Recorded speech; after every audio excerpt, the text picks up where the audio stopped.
A U.S. national is believed to be in custody after crossing into North Korea without authorization. That's according to the United Nations command that oversees the Demilitarized Zone at the inter-Korean border.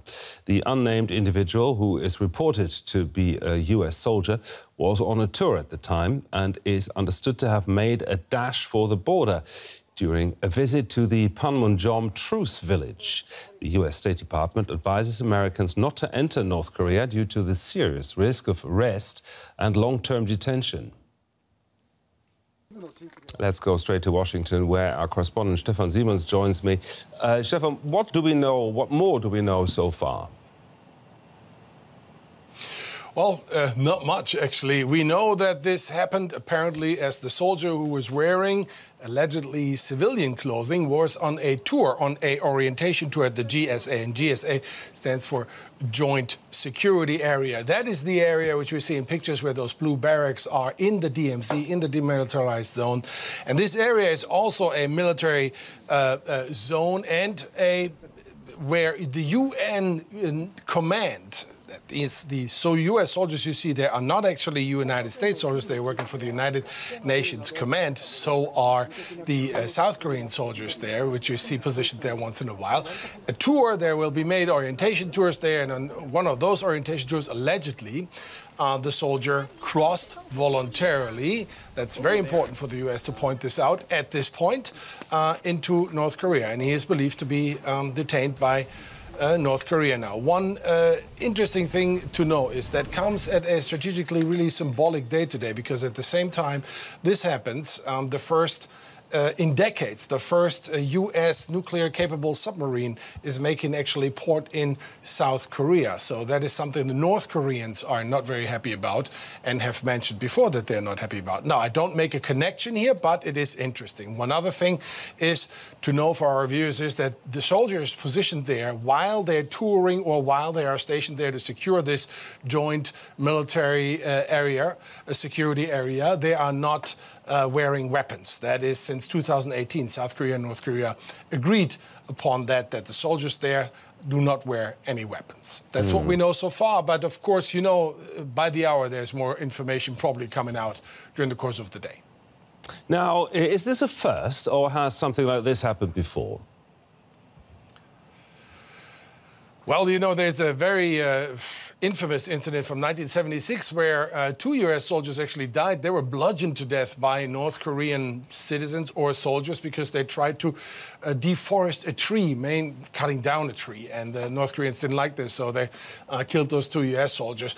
The big crossing, but legal crossing in a totally different context of recent times. It was, of course, Donald Trump meeting Kim Jong-un at this very spot, at this military security, joint security area, and stepping over the border to shake hands. But that a U.S. soldier voluntarily or not crosses deliberately into North Korea, not of recent history that this happened.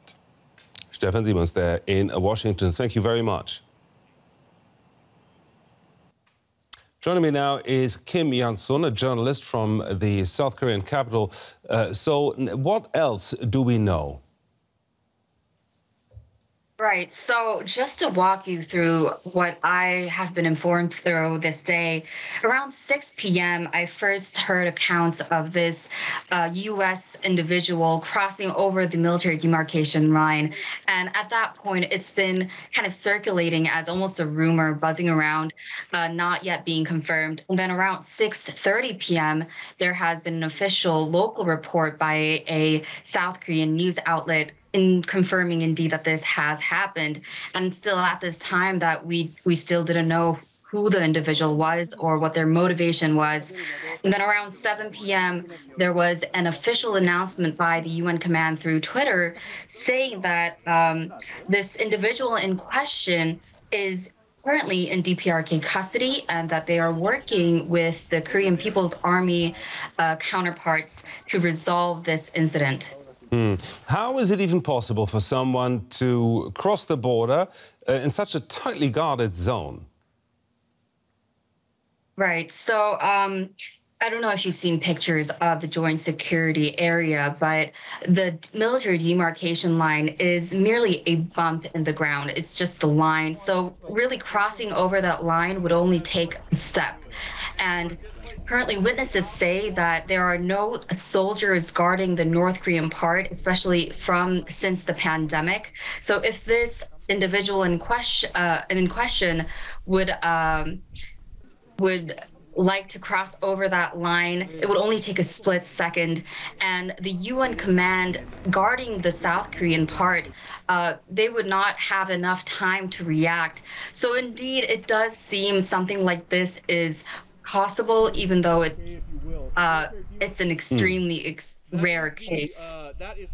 Now, this man, who is reportedly a soldier, is now being held in North Korean custody. What's the procedure in situations like this, and how much danger is this man in?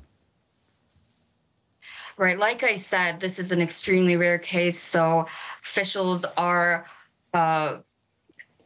they don't know how to react.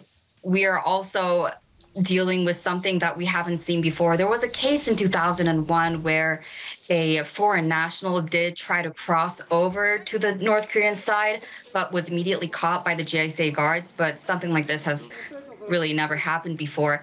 But the person in DPRK custody, we are very South Korea is very concerned about him, since referring back to some of the cases that has happened before, especially the Otto Warmbier case back in 2017, U.S. national who was detained in DPRK custody and was later returned home in a vegetative state. So it does seem that we're dealing with a very dangerous and delicate situation here.